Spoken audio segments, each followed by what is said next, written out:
Hashtag T2P, come and take a sip of the thought with me.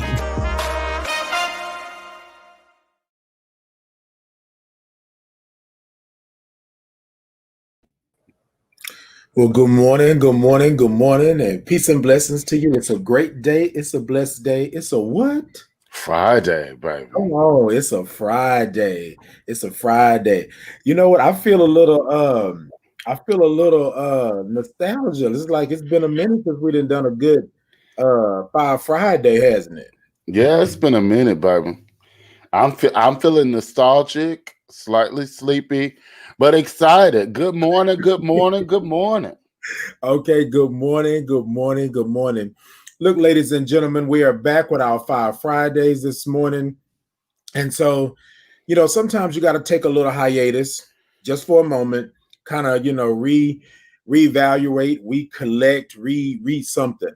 So we are back and we are here, and we want you to like, share, and all that good stuff. Today, we have a special guest that's going to be on the show today, Mr. Review Drag Race, Matty Rants himself. He is a social media influencer. He is a drag race reviewer. He is all of these things, and he's also an old friend of mine. Well, you know what? Let me not say old, because we're not old up in this camp. Let me not say old. But we actually work together, and he has etched out his lane in this social media world, and he's done some great things, and he's on the Drag Race platform as a reviewer and things like that. So I can't wait to talk to him about Canada's Drag Race, child. I have so many questions. Okay. Wait a minute. Did you see his last review? Did you? Oh, okay. Because I'm gonna say, like, he gonna tell you about it, because I got so many questions. I wasn't even watching it at first, and I said, well, let me go watch. You know, Drag Race is about the only thing that I actually set aside some time to watch. Right. Yeah.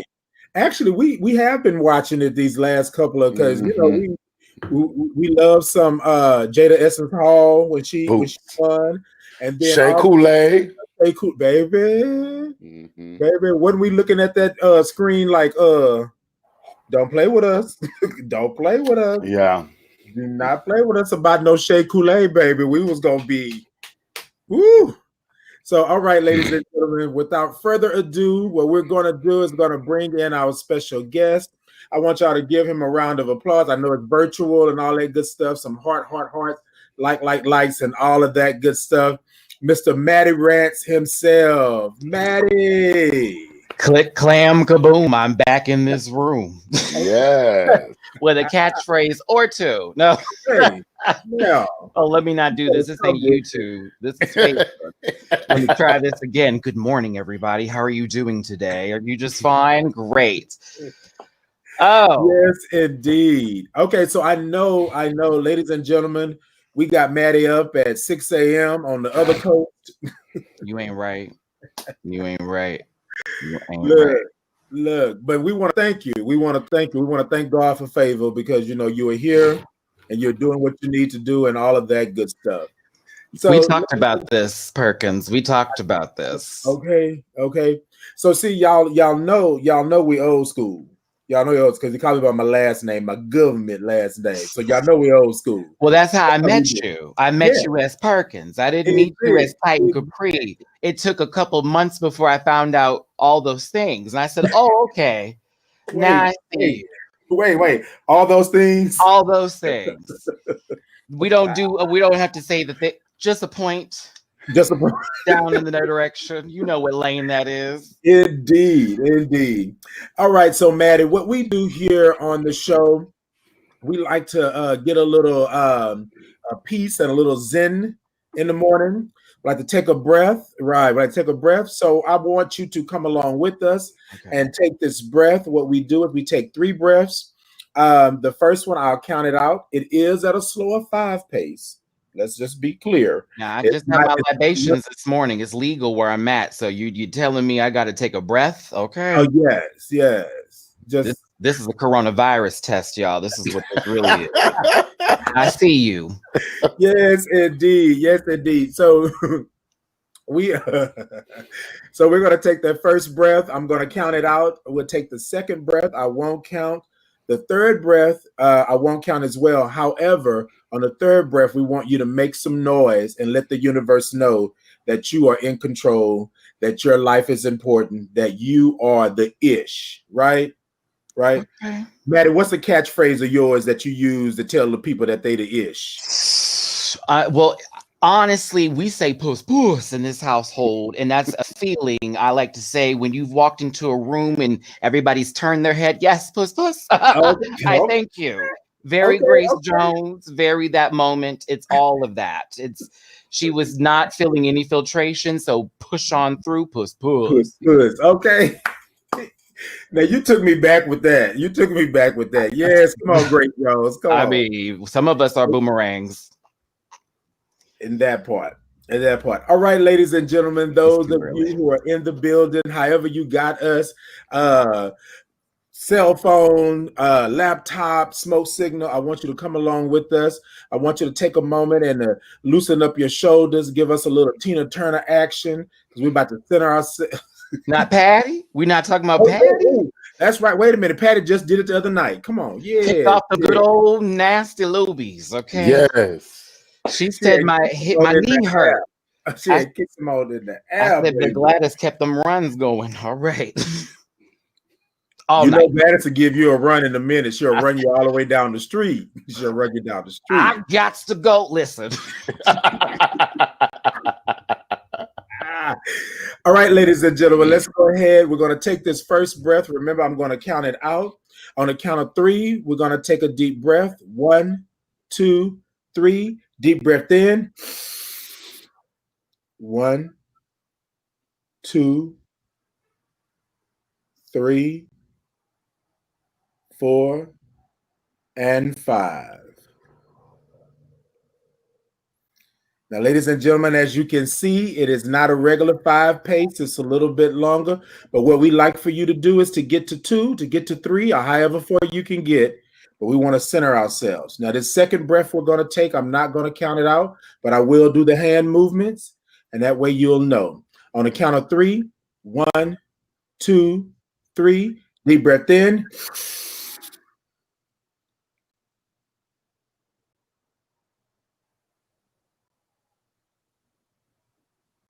And out. All right, ladies and gentlemen, this is last breath, okay? Okay, you should feel a little warm and tingly, not choking, not falling out, not any of that good stuff, right? Last on this last breath, what I want you to do is make some noise, because we're going to tell the universe that we are in control of our own ship, our car. We are important. Our life is important. So make some noise, whatever that noise may be for you. All right. On the count of 3, 1, 2, 3. Deep breath in.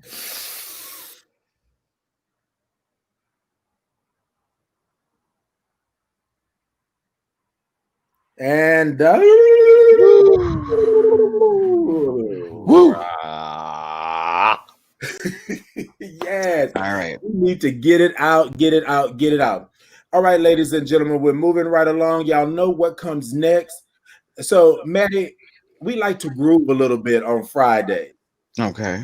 My co-hosts sometimes don't like to groove, but you know, kind of like that old church, tap your toe. You know, something where the people can't really see you.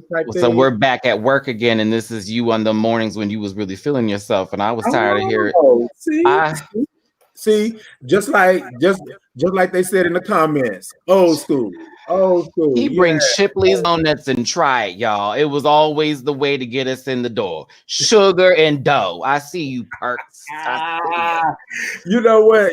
If this wasn't virtual, we surely do that. I would have went and stopped and got some kolaches and what would I brought? Some Crave cupcakes and spent too much dang money on some ungrateful people. That's what that would have done. That margarita cupcake. Oh my god. Oh, I spoiled y'all. Let me stop. Look, I had to wipe my eyes on that one. Woo, that's a good one. All right, ladies and gentlemen, what we like to do We like to groove just a little bit in the mornings. And so if you're ready, here it goes. This is how we do it. Sit it ta ta ta ta ta ta ta. Sit it ta ta ta ta ta ta ta. Soon ta ta ta ta ta ta ta ta T2P. Check us out. T2P. Check us out. Soon. T2P. Check us out. T2P. Check us out. T2P. Check us out. Right. Yes. Good morning. Good morning. Good morning. I seen Matthew was about to get his 10s. I saw him. You ready now? Listen, I'm always ready. I'm just it's 6:11 in the morning over here. I have never been up this early in Nevada, Las Vegas. I'm sitting over here like, what? But goodness gracious. But I'm glad to be here. A thought to ponder. Okay, come on now. Come on. I am happy for Matty Rants. It looked like it took us some years to kind of finally be on each other's platform to say, hey, we knew each other when. Well, we had to build some things up, sir. We had to get some things grounded, understand who we are individually first before we can come together and share what experiences that we've had. But we've been watching each other from afar, as E and I have as well, because you know, I've been paying attention to ever since I left Houston. It was like, what are my people still doing that I last saw? And I just like to check. I don't try to get all into the mix, but I just like to be like, oh, we're doing fine. We're doing just fine. Okay. All right, ladies and gentlemen, we're in the building. Remember, like, share, love, all of that good stuff. And so, Maddie, tell us a little bit about yourself. We know the Maddie that's in front of us now, but tell us a little bit about yourself. Where you're from, what you do, all of that good stuff. The tale is old as time. You know, once upon a time on Brewster Street. No, we're not gonna do that. No, I was if we're really gonna talk about this in true fashion, I was born at Texas Women's Children's Hospital in Katy, Texas. My mother had me after 25 hours of labor at a damn near a C-section. They said the doctor and my mother, actually, because I met the doctor years later, but they said as soon as they said C-section, you turned right around and slid out. So my mother knew I was going to be hard-headed, and this was true. But born in Katy, lived in Houston most of my life. Grew up on the north side of Houston. Graduated from Westfield High School. I have 10 siblings, so I've had to fight for supremacy for so long. You know, Aaron's known a lot about me, or Mr. Titan Capri here, but you know, I grew up in a really dark spot. I had to pretend to be somebody else for a very long time because of the very toxic family life that oh, look, that's Cheat Cheat. Hi, sweetheart. That's one of the Rant Pack members right there. I know who that is. Sorry, I had to see that angel shine. Back to my story. So, no, honestly, it was a rough growing up for me. My dad, and just a really tough experience with school. I got picked on every single day of my life. I'm a survivor of 3 attempted suicides. Wow. Like, people didn't realize that was me because I always kept this kind of persona like I was somebody, but like in reality, I was honestly fighting just to be myself. And it took a long time to get there. And once I left Houston for the first time, I went to Arizona State and I met like these great group of friends that actually accepted me day one.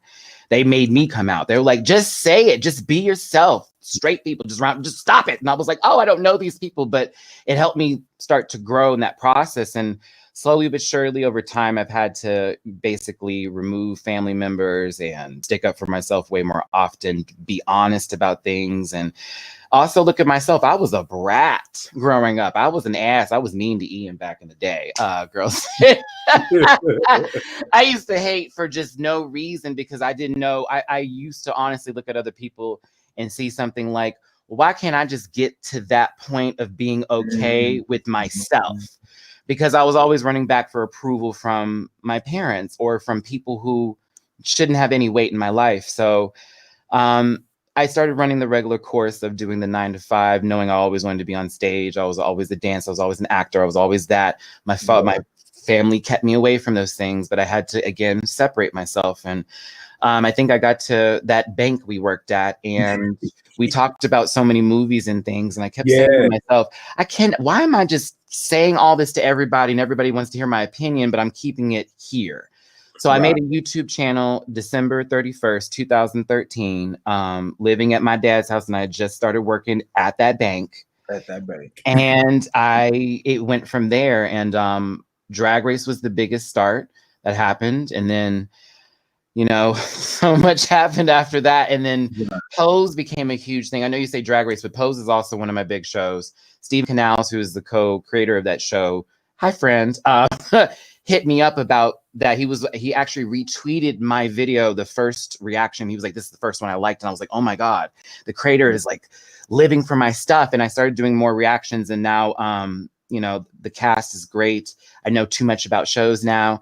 HBO has hit me up. I've worked with HBO on We're Here. They gave me like access to all the episodes just to review it. I have all this merch from them. I got a $150 wig from them, child. Like, you know, come on now. Okay. Like, and then I just did something with Legendary. Like, it took a second, but I had to really start loving Maddie and get to know who I was so that I can get to this point of telling everybody else to love themselves too. And all the things I wanted to do, but was just scared to do because I was afraid of who I was and wanted to just please everybody. So don't please people, please yourselves. And that's how Maddie came to be. So. Okay. Yeah, but look. Good. Let me tell you, on this Fire Friday, you have the lid right off the jar. You know how you have those jars that you can't really open? You got to run under the water sometimes. Well, this is old school. Mason? No. But no, so I just, wow, like this is, it's good that you're comfortable where you are and telling your story of how you got to where you are right now, because a lot of times people do see you, right? And they may see that Matty Rants and all of that good stuff and not know your history. Listen, and your history is important. You get thrown out of a car at 45 miles an hour on 1960 by Champions Forest, and then get swerved around to then be picked back up, to then be beaten further, to be then thrown in front of a former Ravens football player to pretend everything is okay. I did that. And I can say I did that because not a lot of people can say they did that because they're not still here. Right. And that's the important part about my platform and what I stand for. I stand for all LGBTQ plus AI, whatever the alphabet includes. My people, my trans brothers and sisters who are out there who need our help, and those who are homeless that need to have some sort of job, you know, and as well as a roof over their head. Right. And also you got me trying to get people with suicide prevention, because as somebody who has literally lived to tell his story, with his mother walking in on him one time, and I'll never forget what she said to make me never even think to do that again. You're just gonna leave me here with everybody else? Oh wow! Ooh, shook my soul. I'll be real with y'all. I was hanging, had a belt around my neck from a ceiling fan, not just ready to go. My mom walked in and just literally said those words and walked right out. And I said, so she gave me the opportunity to make a decision to stay. Right. And so when I did that, she was already at the door and I opened it and she's like, I'm glad you're still here. It was the most heartbreaking moment of my life. Oh, wow. But also it changed my life to know that I have value and I need to value this, because a lot of people don't value themselves, and it's really important. Self-love is serious, especially right now with what's going on. So that's why we love Mama like we do. Yeah. So how's your relationship with your family now? After all of this, so now you're like a gay icon. So how's your relationship? Honestly, oh, Ian, shut up. No, I can't. I'm still that person who's like, no, you guys. Like, it's hard to hear anything. I've had some young people come up to me and tell me I've saved their lives, and that really, it touches me every day. I've had, as a matter of fact, DragCon last year, a young man and his mother came up to me. The boy is 21, got off of drugs, got off of all the hard stuff, got a job, got a man, got a place. And his mom was like, thank you, because we watched your videos and your story saved his life. And I didn't know I was doing that, but now I know my mother's passing in 2011 was worth something, because everything I felt that she gave me, I'm now giving to other people. And that was what I wanted to do. Now the rest of my family can suck toes. No, I've only talked to a few right now. And that's literally because it's a protection of my space and my sanity right now, because like Ian's saying, I'm in this to win this with my community. And so my family is not fully on board with that totally. Now they can be, they can say that I'm okay with stuff, but I'm not here for I'm okay anymore. I've been okay with them treating me or making me feel less than, because I've, you know, been this person. And so now it's time for me to say, well, I have the opportunity and the power to go, no. Right. So a few I talk to, and the ones that I do talk to, very close. We talk all the time. I love them to death. I just texted my sister the other day, Alexandra. I said, I love you so much. I was watching Greenleaf, girl. I was watching Greenleaf, and I saw the finale, and the sisters had this moment. I was like, I love you. I'm so sorry. I haven't talked to you forever. But you know, it's just that. And it's really hard with my family, because a lot of people who I thought I'd be close with, I'm very much not. But that's about my own protection and peace. That's what's important right now. Right. Speaking of your family, when you first started living in your truth, or living in with who you were, had it been times that your family had tried to muffle you and not let you go that route? I know you, because you know we know a little bit of history about each other, so we're pulling out all the dirt. Okay, so listen, my shirt says "Show me the receipts." All right, so you got it. My father tried to kill me a couple times when I had not come home on time, or I didn't do something correctly, or I made a certain wrong movement. My brothers, same thing. I've been tossed from one room to another. I was beaten a lot. When it came to a point where I guess I started to live my truth, and when my dad outed me, by the way. I didn't come out to my family. He went through my stuff and found letters from exes, because I was that person, nostalgia, and I wanted to see the things that made me happy from, you know, this and that before. And he called everybody in my family and told, and he was waiting for me with a 9mm, and he gave me the option, because he said, you're going to either be straight or you're just going to be dead. And I put my head through a wall that day, and I said, well, I'm going to be dead, because this is going to be me. This is all I've been, and this I will not do for another 18 years. Not for you. So I was homeless after that, got my stuff together. But with my family, as it progressed through, you know, time, it was sort of like, we love you. But then there would be things that would happen that would just negate that love and make you question, okay, what are you talking about? And then I can't speak of my relationships, but we can talk about yours. It was always like, you know, little, you can, but you can't. I'm not living like that no more.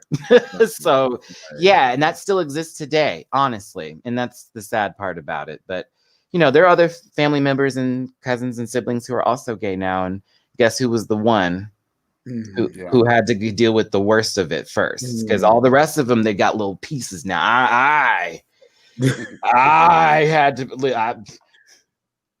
Right. So yeah, it's weird, but at the same time, I feel good. I'm happy. We'll get back to it when they're ready. I'm good. Indeed. So it's interesting. I think that interesting stat: 40% of homeless youth are LGBT. So I just want to let our viewers know that this is a normal circumstance for youth who identify as LGBT to be put out of their homes by their parents. My argument is, though that is a very difficult situation to be a part of, I think it makes us really resilient and really resourceful and really able to move through the system. So the fact that you are now this gay icon, I think about how did that situation, because there's like this gap you kind of filled it in, but there's this gap between like you being put out and you working at banks and you finding yourself to now where you are fighting the good fight. What is the catalyst? If there was one thing, what's the major catalyst for that movement? This is where Houston gets love, because I had a little hate relationship with Houston when I left because I wanted to do so much more, but felt like I wasn't involved. But then again, yeah. It was some people who I met who knew of me in the beginning stages of high school when I was gay, that my secret confidants, some of those people, like I would say, I could just start naming names of people, you know, all that kind of good stuff. But I met them and they were also my protection. When I had lost everything and was homeless, I did have my car still.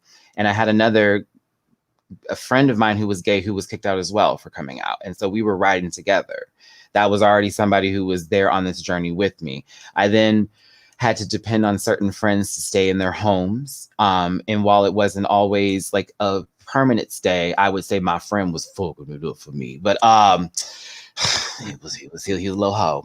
Poor baby. I don't know what he's doing now, but God bless him. But he was messing my stuff up. I had to remove that friend and get on my own. And what I did, Ian, is I started to actually ask questions to other gay men who were older than me, who weren't trying to sleep with me, for assistance and guidance. And they were like, you need to do this. You need to do this. Call these people. I can help you here. I can do that. And so I then took it upon myself to get to a temp company to just find some work. I slept in my car and I went to work, and I did that for 3 months. And I didn't think about anything else but that. My phone was off, but I was on work on time, baby. Okay. How about that? I wish I had some of that now in me, but I felt like I've done so much that it's like, girl, F all that. I just want to get on this camera. But no, I did what I had to do, and I worked my butt up, and I got a job that was able to get me to an apartment that was, you know, cheap rent. You know, I was living in Greenspoint. I didn't care. I remember I lived in the Woodlands in a $2.5 million house. And then I went into now Greenspoint, 501 Greens Road, baby, Durham, City View. That little townhouse in there facing the park. And I would walk out there and take that left and go to my Shell station, get my little wraps and stuff and do what I need to do. Because the good old ganja man sat there in the corner and always dap and dip up, down we go. There's my little dub. I'm good to go. That Reggie was keeping me right. But I'm just saying, I was doing what I needed to do to survive. Now, and through all of that, I had a community of people, especially Black gay community of people, who were also with me on my side. Dee Dee Waters was my gay mother, is still my gay mother out there. Okay. She said that was, if you ask her, when I was first coming around the corner and I was just finding my way, Tennis Balls beforehand was the one that was rocking with me. And we would always be at Bartini's and all the other big yo's back in the day when it was that big old lot by the Ferrari dealership, child, over there for 59 with them potholes and stuff. Oh Lord, no doors in the bathroom, no doors in the bathroom, honey. You's gonna have somebody behind you. But yeah, it was. I had to give up on what I thought was me, and I had to learn who me was, and I had to accept that if I'm gonna be this, I'm gonna have to deal with whatever comes my way. And so I thank everybody that helped me through this process of getting here, because if I didn't have those people, whether they were for a season or still in my life, they got me here. That part. Come on, that part right there. I think look, I'm getting a little choked up and stuff. No, but I think it's to talk about how you are able to make it through and go further, and because I remember we had quite a few conversations about what was going on, and when we were sitting down breaking bread or going to the movies or doing stuff like that. And I was just amazed at how sometimes, you know, some people will just quit, right? They're just like, I'm done. Like, I'm not going to do it. But I remember you moving. I remember you going places. I remember you, I remember the car. I remember all that, like that stuff. And I was when I fell asleep at the wheel and hit that median on on my way to Birmingham for Thanksgiving, going 120 miles an hour in that Honda Accord and waking up in a ditch. I remember. And I still was alive, and all I had was a scrape on my arm. Like I'm getting emotional talking about it. It's so important not to give up on your life, because you do not look at my mommy. It's so important not to give up on your life, because you only got one. And you never know what your purpose is on this earth. But Aaron knows I struggled. Even when I was working at the bank, and then there was a rumor that was put out that I had HIV because I was so skinny. And that was the stigma that was placed to that office. And it really upset me that was even something to be said about, like, why are you doing this? Anybody in this office could be positive, and you're making this a stigma. 1, 2, I'm skinny because I'm broke. I'm paying car notes, I was paying bills. I was trying to get my life together, and I was worrying about getting my stuff on track versus eating, and I was forgetting stuff. I'd have people come by my house. Perkins, you know this. You were helping me, Aaron. Yes. You know, I was going out with no money, and I was just trying to have and enjoying my time. Like, I was so different later on in my life than I was in my early years, because once you have really fallen and you've really sunk into a hole, there is nowhere to go but up. Unless you just want to dig. It's so interesting that you talk about this, because I make a joke with Titan all the time, and some people will stigmatize my weight gain, because I used to be a very superficial young man back in the day. Tiny, and superficial. I remember that caution tape. But, what was that? What was Splash? There we go. God's gift to me, and I was wrapped in caution tape and a gift box, child. But anyway, that was a mess. But the point is, I always tell them I am proud of my weight gain, because it means I ain't poor. So I get it. Like, there is this, every level is a new devil. People are always trying to stigmatize what they don't understand. And I really appreciate your messages around, like, suicide prevention. I love this conversation around, like, stigma. So I want to ask kind of like maybe a weird question. So one thing about you is, even if you were not always out, or you were, not very nice to people like me back in the day, you have always been yourself. How does your, I don't call it femininity, let's call it flamboyance, right? How does your flamboyance play a part in how the community sees you? It's a double-edged sword, because there are people who find power in themselves by seeing me be myself. And then as far as other folks, they consider me to be too much, which is a gag, because I'm like, me. Look at me. No, but it's hard. I've had people directly message me to tell me to go kill myself because I am too much. And this has been gay men.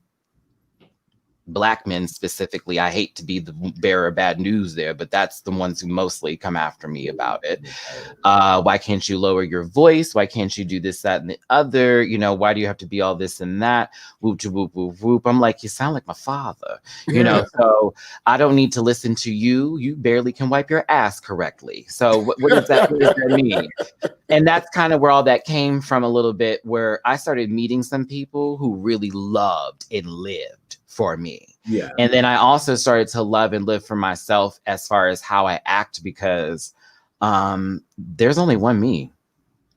And I think that I don't think there's anyone around it. There's always some cool imitations. Is this Kraft cheese? No, I don't think so. So I honestly it just got to a point where I was like, fuck it. Like, just to be real, like, okay, so what? Who cares? This is who I am. I enjoy my stuff.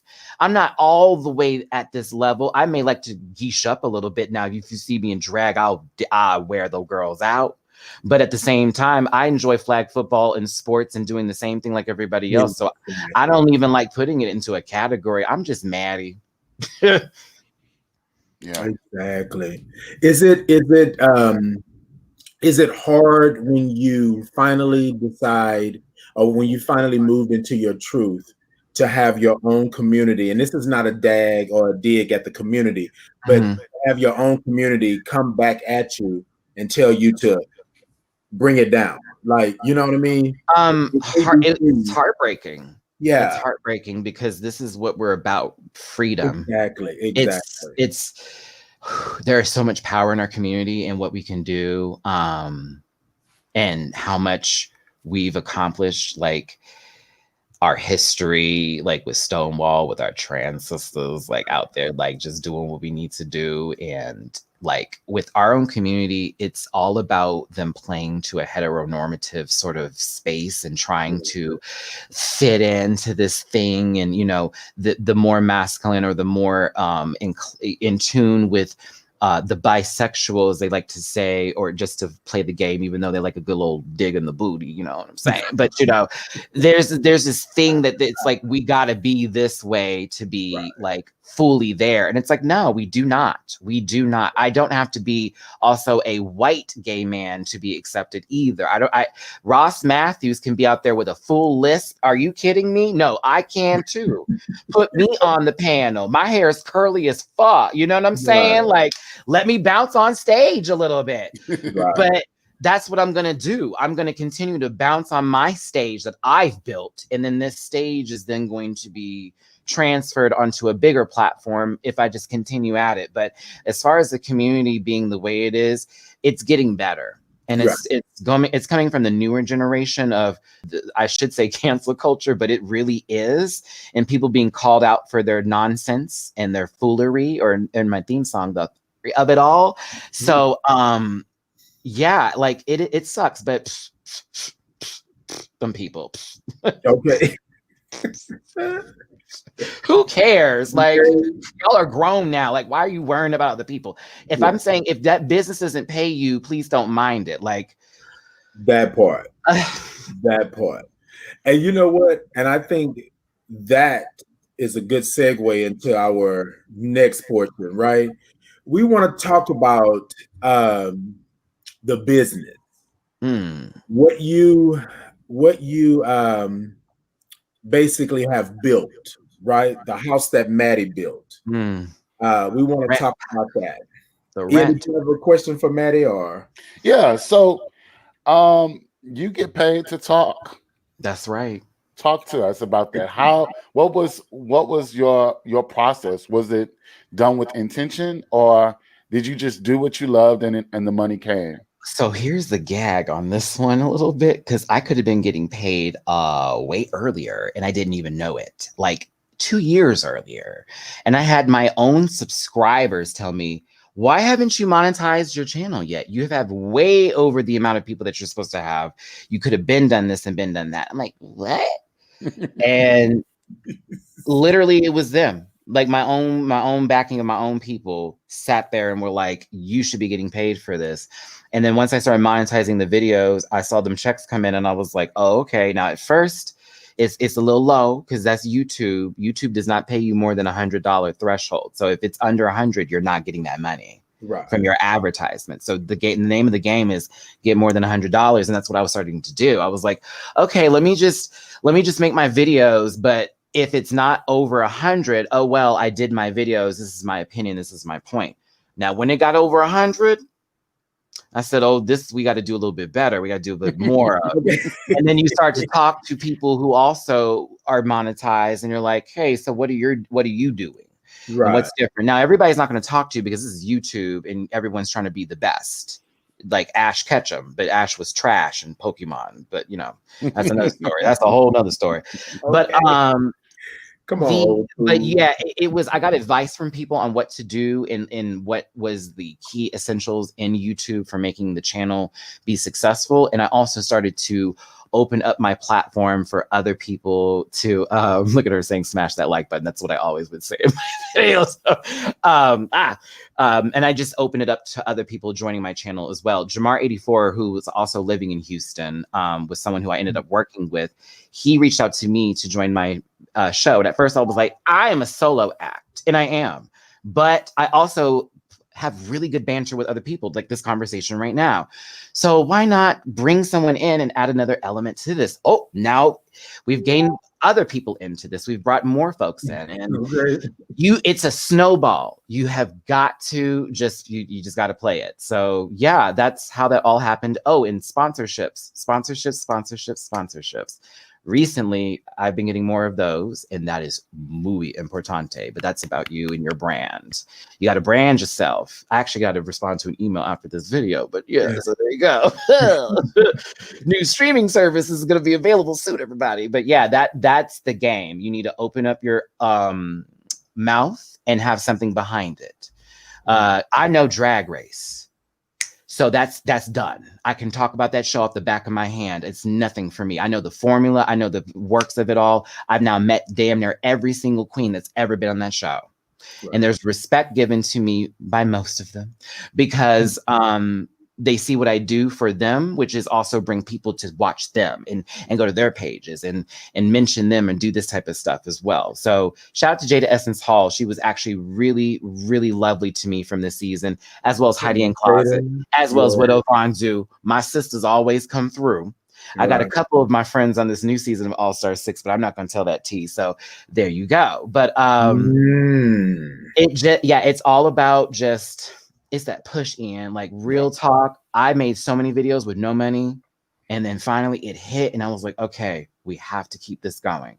So many people give up when they don't see the immediate growth. It's like, don't, just keep going. Mm-hmm. So let's talk about Canada's Drag Race. Oh dear. did they go back to like the formula from season 1 of RuPaul's Drag Race? or the filter? Is that what you're referring to? Okay. Yes. Well, here's the step, and here's the giggle, the gag, and the goop of all of this with Canada's Drag Race, just like with UK Drag Race, and right now DragRace Holland, which premiered yesterday, now on Wow Presents Plus. I am not getting paid for that, but they know who I am if they're watching. I've filmed in the studio, so basically, it's their version of season 1. It's not season 1 because you saw they had 3 judges. There was no actual main judge, which was the problem for me watching the show because I'm so used to one thing. But that was them giving the power to more than one person so that the blame couldn't be just centralized on one person. I loved this show. Honestly, the casting was great because I don't know these people. Yeah. So my judgments aren't pre-whatever because that's I'm related to them because they're a Davenport. Or I'm related to this person because of this, that, and the other. You know, because Honey Davenport's also my drag mother. Yeah. But Jimbo was my favorite because of the weird oddness of it all and the fact that it was, I don't give a damn. I'm going to look like an extreme hooker that's a blow-up doll that just so happened to wake up in the morning and go, hello. And Priyanka is the business because she's beautiful as all knows what, and she can lip sync her heart out. Scarlett Bobo, I have a special place for because she has the same name as me. and I don't know. I like this show because it was Canada's version of Drag Race, but it was a likable cast. And so RuPaul has built this brand up, and God bless her for it. Hey, sis. So I'm thankful. And shout out to RuPaul because there is still video footage of her acknowledging my presence that I never knew she actually did because I couldn't really see, but she saw me. DragCon, New York City, 2019. It's that video of me doing that spin into a split. Apparently RuPaul was watching that, and it's on the live feed from Instagram of that whole moment of me doing that and her going, oh my goodness, and losing her crap, and me getting up and us having this little moment or whatever that I honestly thought I was just pointing to the sky. Okay. So it's Canada's Drag Race is a great show. Honestly, I'm so, and I hate to say this, but it's going to be so real. You know, I'm so tired of talking about that show after all them episodes and then getting on these lives and then having these conversations about it. And now DragRace Holland's about to start. And now that's going to be my entire world again. And I'm going to have to talk about these people. And that's going to be in subtitles. So now I have to read all of this. And then I have to pick back up on Drag Race Thailand because that was happening. You need to, if you haven't watched it. I haven't. please, you're welcome. I will be very real with you. Now that's a show because they actually get to go home and work on their stuff and then come back. So they had time to work on their outfits. There is way more production level. Oh, it's so good. And I'm very cool with the cast because I did, again, this show has brought me so many people from so many places. I got to meet people from Thailand I never thought I would even meet, who were asking me to come out to Thailand. Wow. To like be a part of some sort of show or film something with them. Pangina Hill, shout out to you, love. She was the co-host of that. UK Drag Race. They knew me when I met them. Like I walked into the drag con. It's Matty Rants. What is this accent coming from? I was like, what's happening here? Y'all had to see me. I had a bag like I was holding a purse. Okay. Like it was one of these moments. Hold on, give me a little prop. I was walking like this through the con because I had a press pass. I was there a little early. And Whoopi Goldberg was going to be there, and I was trying to meet her real quick, but I didn't. I met T.S. Madison instead, and now that's my good sis. That's another story. That's another story. But I walked in, and they were just like, Matty Rants. Oh my God, I saw the review, and I was like, what? The United Kingdom. Next thing I know, somebody from New Zealand walks up to me. I love your show. New Zealand. And that's when I knew. I was like, I made it. I'm doing it. I'm doing it. It's across the world, y'all. Oh, I got to be better. I got to be better. Oh, I don't want to say this no more. Oh, I'm not going to say that no more. Okay. Never make it for nobody's accent again. All of that. It was all of that. Like, oh, no. But that's just the impact that show has brought me, that I bring to it. I've gotten to meet some of the people behind the show. They've been like, thank you. You have said some, you're funny, all that kind of stuff. But you just play the game. You play the game, and I'm going to stop because I went on for a very long time. So no, you're good. You're good. I'm like, this is not my YouTube show, y'all. Stop me, okay? Look, today is your day. Yes, and I got one more question to piss you off about Drag Race Canada. Oh, what about it? Drag Race? Listen, let's talk about the judges for a second. So I've always fucked with Brooklyn. I mean, Brooklyn is just a talent, right?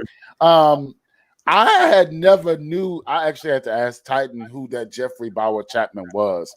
I didn't even know. And everybody goes up. I'm not doing it. I'm not doing it. Okay, so Jeffrey Boyer Chaplips, as I like to call him. Jeffrey had, so the problem that people have with him is that he's never had any sort of actual drag experience or time in drag, and he's been a guest host on the show two times, and they've been all a part of RuPaul's flirtatious sort of storyline with Jeffrey being there. Not that Jeffrey's there because of drag, but because he's cute. So you're now a co-host of this show, and you're like, okay, so I'm going to give you my opinion, but his opinions came off pointed. Pointed so much so that it was like you were talking about Alona's skin. Like you might have wanted to put some foundation in the back of there. And it was like, hold up, that's her skin. She can't help if she had razor bumps that day. Okay. Are we now making fun of this? Like, what are we doing here? And then Jimbo was always a pick point. There was a point in the show where he was like, welcome to the competition, and it was like episode 7. Do you know how disrespectful that is to somebody who's been putting in all their time, energy, and effort into their geesh, and they get on stage and be told you're just now made it, and they have no titty on? Oh, you got me on some stuff with all that mascara and all this extra looking like they came off of Euphoria and Zendaya just spit in their face. No, I wasn't for all of that. But at the same time, the fandom got crazy, Ian. And so I myself even had to make a statement because I was making fun of him and we were just throwing little jabs. But it got to a point where people were inboxing him death threats, and he got off of Twitter. That's one thing about the fandom too. And I've had to learn it the hard way myself. Girl, watch it, because if you come for a favorite, they will come for you. And you gotta stand in your point. Like when I said Valentina wouldn't, her season when she had left, and them fans called me all kinds of N-words and this, that, and the other for defending Nina Benina Brown. Oh, I stood in that because I'm not going to back up on that. And I ended up meeting Valentina later, and she was lovely. She was like, I didn't think anything of it. You're a reviewer. That's what you do. The queens know. The people Whew, not my favorite. It's Nicki Minaj. So who's your favorite? I mean, From you said Canada? Jimbo. Yeah. Yeah, it was honestly, it was Jimbo was my favorite. Of course, I already know who the winner is and whatnot, and congratulations to them. That was my second choice. But Jimbo was my favorite because I love when it comes to drag, and now that I've gotten myself into it a little bit more and I've gotten geeshed up and whatever, what I love is the fact that it's not about gender, which is what people are assuming it's about when it comes to drag. It is nothing but the freedom of full expression of whatever you want to be. And so Jimbo is that, like the absurdity of it all, but fully realized in its foolishness. And I'm like here for anybody who is fully realized in their geesh for whatever it could be. So I'm a big fan of Jimbo's, and Priyanka, I think, oh my God, just stunning. Just stunning. But yeah, it's a great show. And Holland, I heard, was good too. I'm not watching that till today because I'm reviewing that in about 5 hours. God. Let me ask you this, Maddie.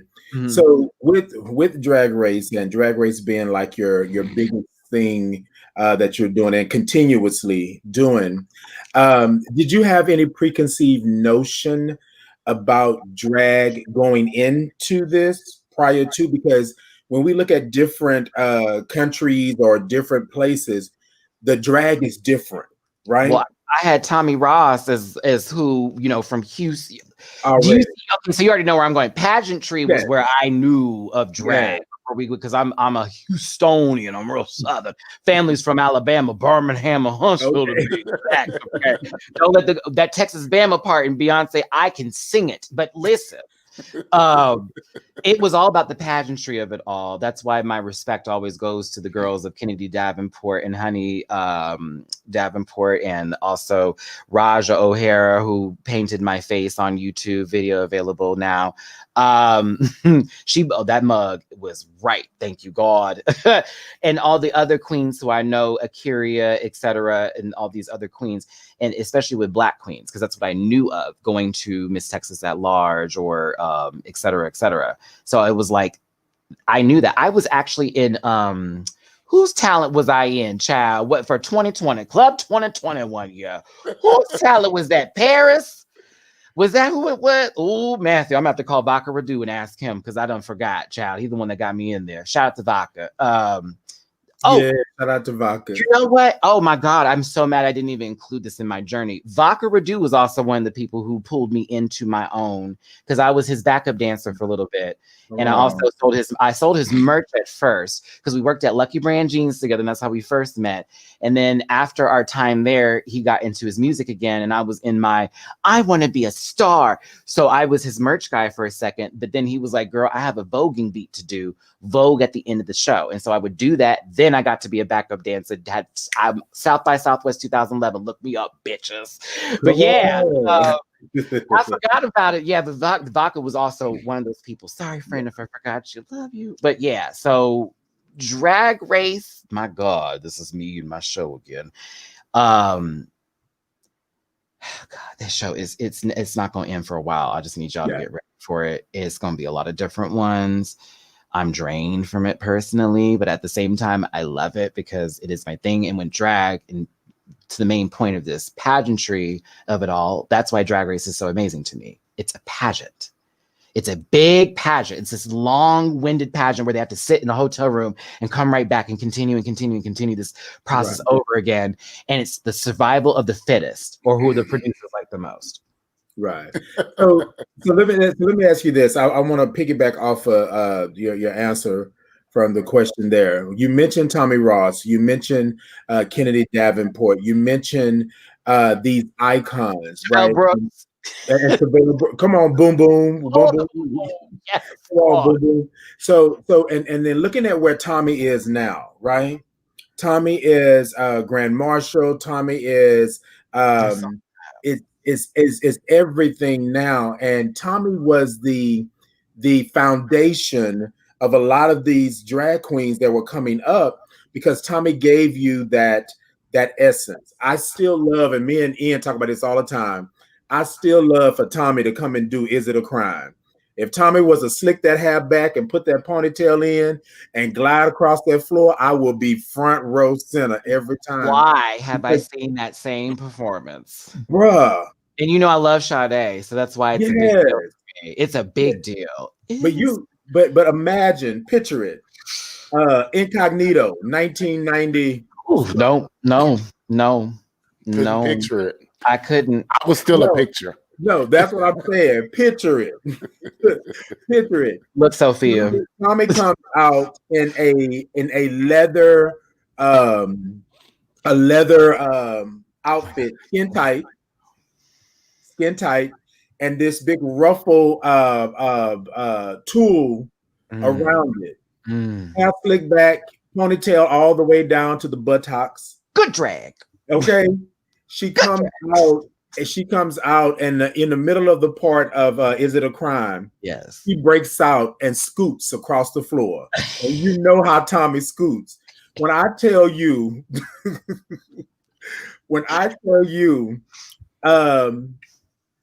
watching that, right? And her being on her words and her being here, that whole smizing thing that Tyra talks about, Tommy has that. Tommy can pull you in with her eyes. Same thing with Chevelle. The first time I saw Chevelle do a cartwheel into a split on the floor, I was like, God.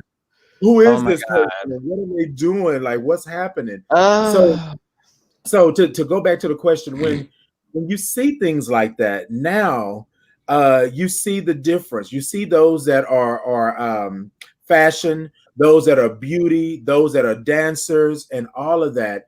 And back in the day, we had room for all of that.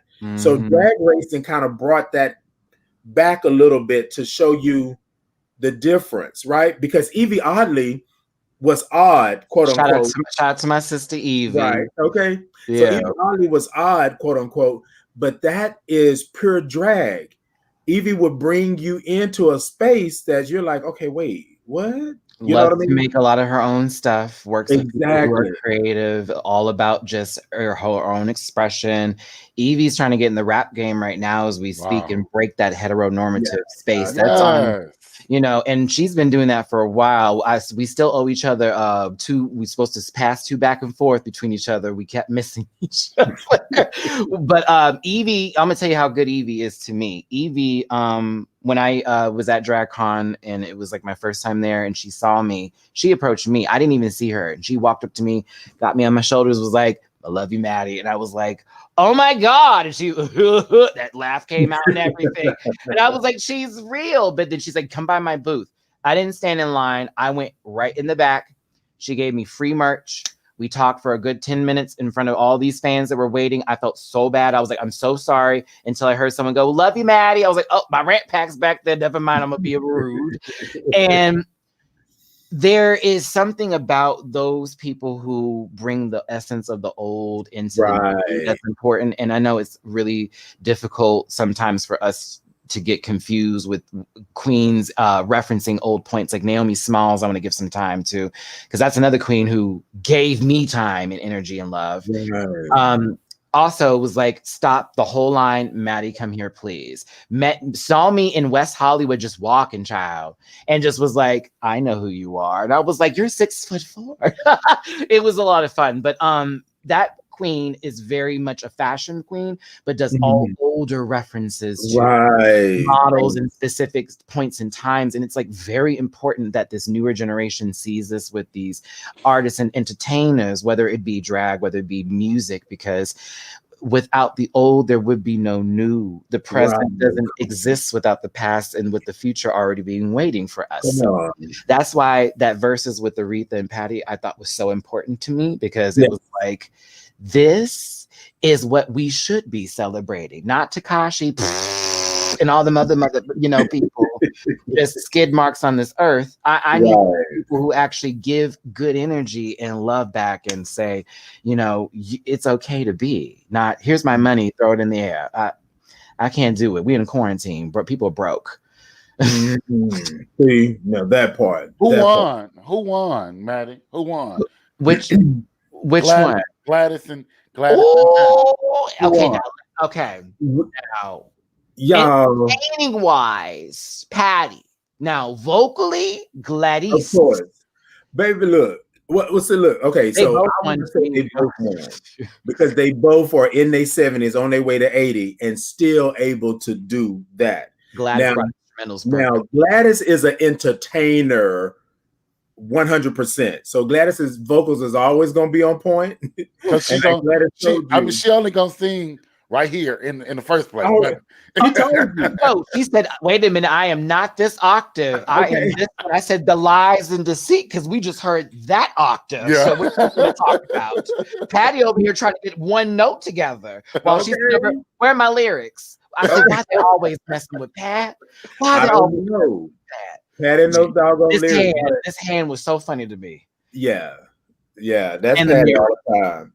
But I love it. But we know Gladys is an icon. We know Gladys is the epitome of a worker. Like she said, I'm not going that high. I'm gonna stay right here. To be honest, Dionne Warwick is the winner of that entire situation because she's booted on right up on that stage. She gave you one and that was it. that Virginia Slims was out, sister. I was like, all right. Let me tell you, but she is what, 79, 80? Oh, all I wanted her to do. Look, Maddie and Ian. All I wanted her to do is do what she did. Come in, blend in with that one note, and stand there and rock. And I had my life. Rock. You hear me? I mean, the Bediva hadn't kicked in, sister. I was done. I was like, my God. I said, Dionne, you in this ham slurgler. What is it? Ham slanger from the from SpongeBob. The ham slanger. That I can't. But I was here for it, to be honest. I was here for it. They all were standing up. They were all standing up. Okay, so we were in the we were in the house and they started playing the song, and I said, "Hey, y'all, that's what friends are for. That's the music of what friends are for."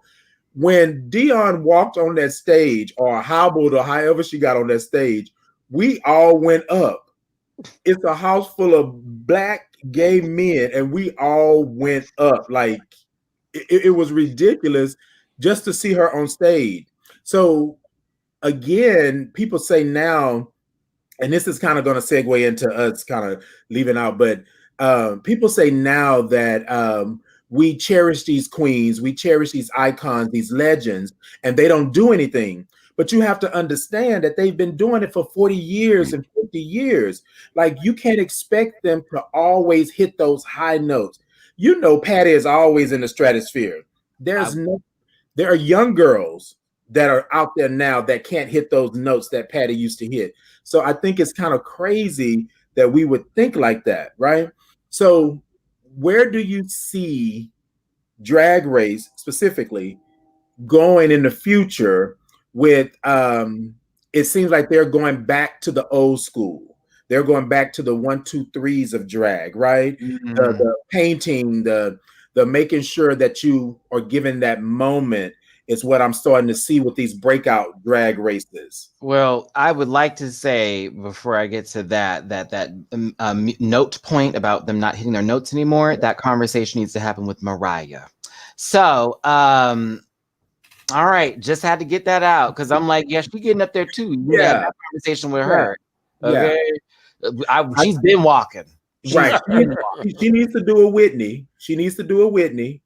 And come down in the keys, right? And sing what she can sing. Run like crazy, okay, and do all of that good stuff. She's have been lost in that purse for quite some time, baby. She's pulled the line out. She pulled the line out before she found them. Oops, I thought it was a handkerchief.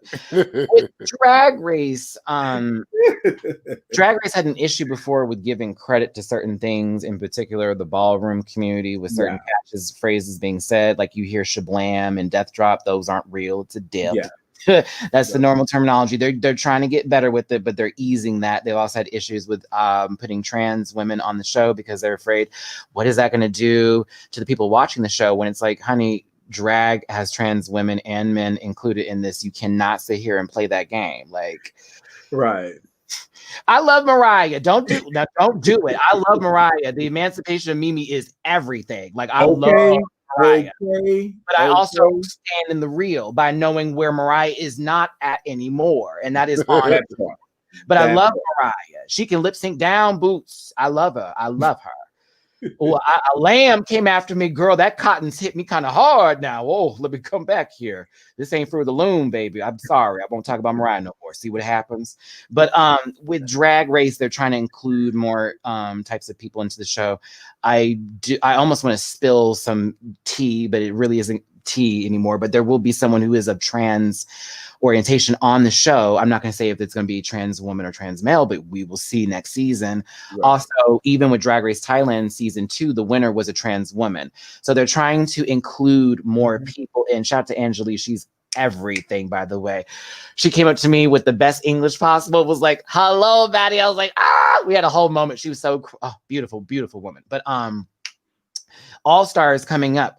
They're changing the game. They're trying to switch up things now. They're trying to base it more on a pageant level. If you saw Canada's Drag Race, they actually had a little pageant inside the show, which was something that they're trying to do more of because the system works. And it also is something the fans like to see because we're all about competition. So with Drag Race, just prepare to see more people being involved. You might see me on one of these seasons. It has been talked about. I'll just leave it at that. You might, whether I'm competing or if I'm on the judges panel, it's a possibility. Conversations have happened. We're working on it. Yeah. So you know, if that's the case in point down the road, I'm gonna watch every episode of that season. And then me and Ian gonna be reviewing. We're gonna be a little friend to the show. All I know is if I'm competing, I'm winning, and if I'm judging, I'm going in. So that's how it's gonna be. But yeah, it's just watch. If we continue to watch, more is gonna happen with it. I will say it's possible RuPaul may be retiring soon. And handing off the torch to somebody else. And a lot of people are speculating if it should be like previous winners. There is going to be winter seasons coming up very soon. Some people will not be included in that season who have denounced their drag name and stuff. Season 2 winner Tyra Sanchez is no longer Tyra Sanchez, by the way. Okay, so but they're saying it's possible that winner may be the new host or whatever the case may be. So there's a lot going on. There's a lot happening, and I'm here to review it, tell you about it, and keep it real. So indeed. Well, thank you so much for coming and communing with us early this morning. I feel good. Like I feel like I can go take over the day because I got my little rant in. You know what I mean? My last name, I live up to it, right? No. Yes, you better. They always said I talk too much as a child, and I said, cool, I'm going to make a coin off of it. So there you go.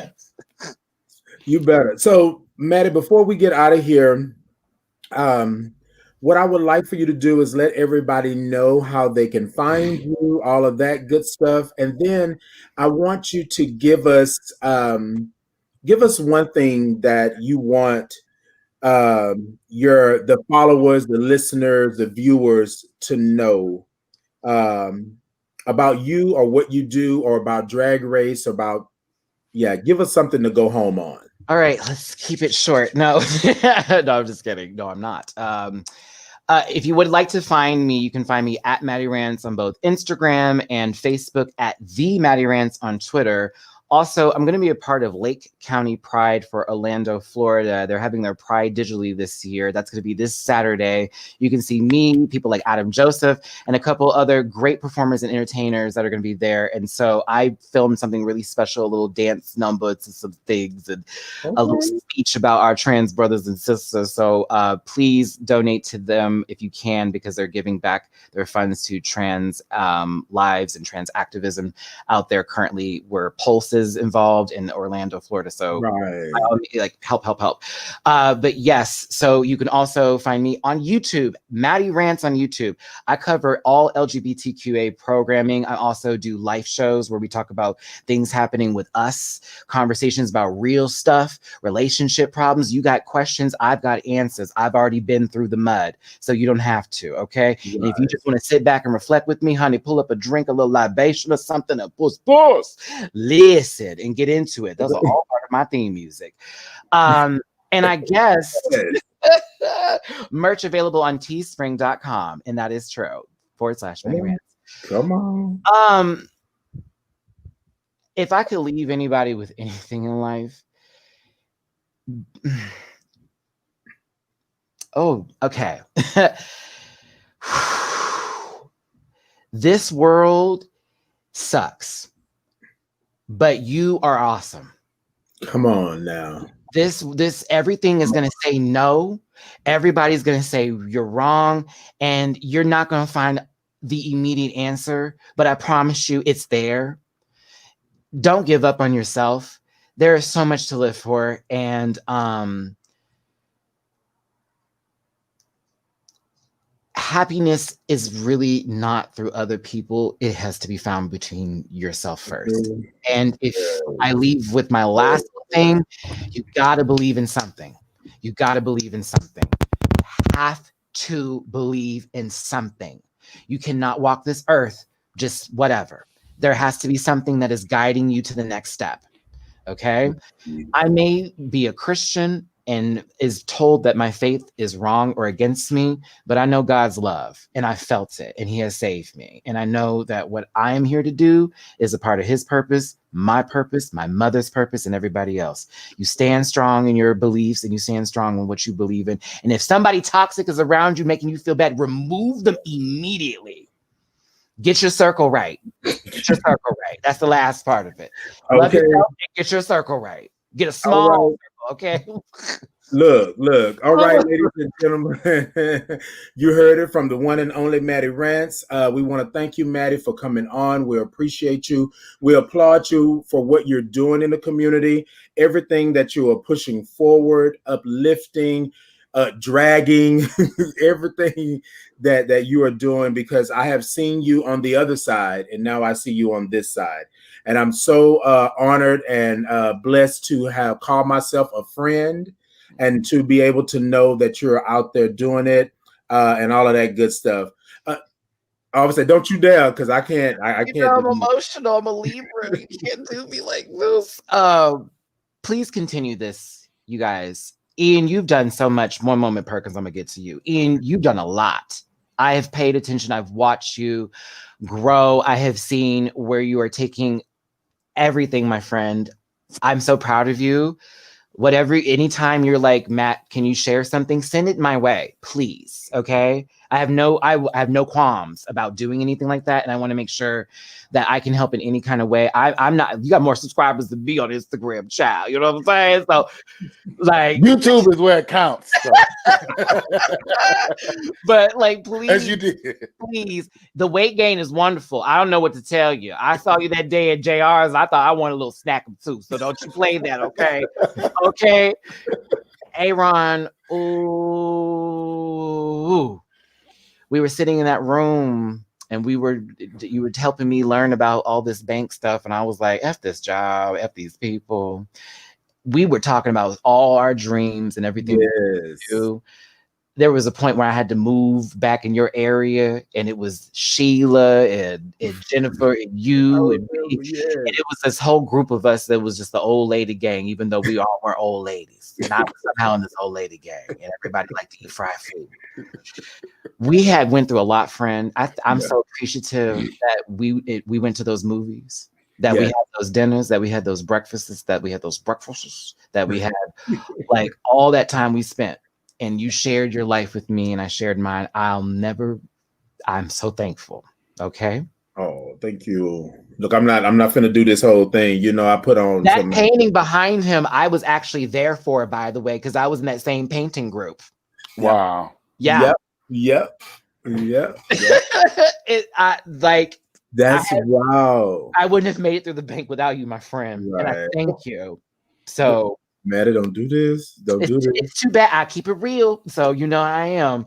This took a long time to get here. So you accept my tears. Right. all that. Old me would have drove off when you girls said nothing.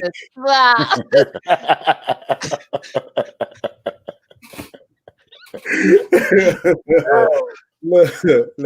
Ladies and gentlemen, I want you to go and check out Maddie. check him out. He has some good information, good stuff, all of that. So what we want to say today and what we've been trying to do is to connect with our fellow community. It's time out for the not giving people their flowers while they're here.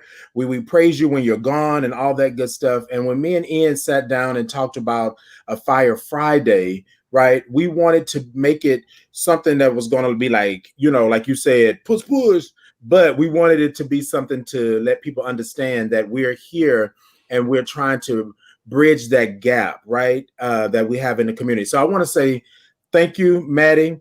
We appreciate you. We love you. Keep on doing what you're doing. We're going to be watching now that me and Ian, we want to sit and watch Canada's Drag Race and all the other drag races and all that stuff, because now we can kind of understand a little bit, from what you actually review and so forth and so on. So, look, all right. So really quickly, T. So Maddie, I don't know if you saw early on, she asked you for your hand in marriage. She gave you a proposal. So she said, just accept the ring. You don't need no wig and all that. Okay. T is in my circle. T already done met Ian. Love Ian. So all my friends, my circle be trying to take over. So well, hey, T. You got you a new follower, a new friend, a new subscriber. Believe that. That. Real quick here, I'm also a part of a podcast called Fortunate Rants. It's a mixture of two podcasts put together with my Puerto Rican sister, Mimi Cherry. She's been that's my new, close knit friend, and we've been working so much together. We actually got an episode coming out soon. Cardi B and Offset's situation here. But projects, work. That's all this is about. I'll get you some work going, get you projects happening, always some sort of something happening, whether it's making you money or whether it's helping somebody out. That's all the wealth that we need. So there you go. Indeed. And we will have Maddie back on to the show. This is his invite to come on to the show whenever he feels he wants to come on to the show. So ladies and gentlemen, y'all give it up for Matty Rants. Give me some hearts, some likes, and all of that good stuff. And thank you so much, Maddie, for coming on. And hold on just for a second, Maddie. And ladies and gentlemen, we will see you all next Fire Friday. Yes, indeed.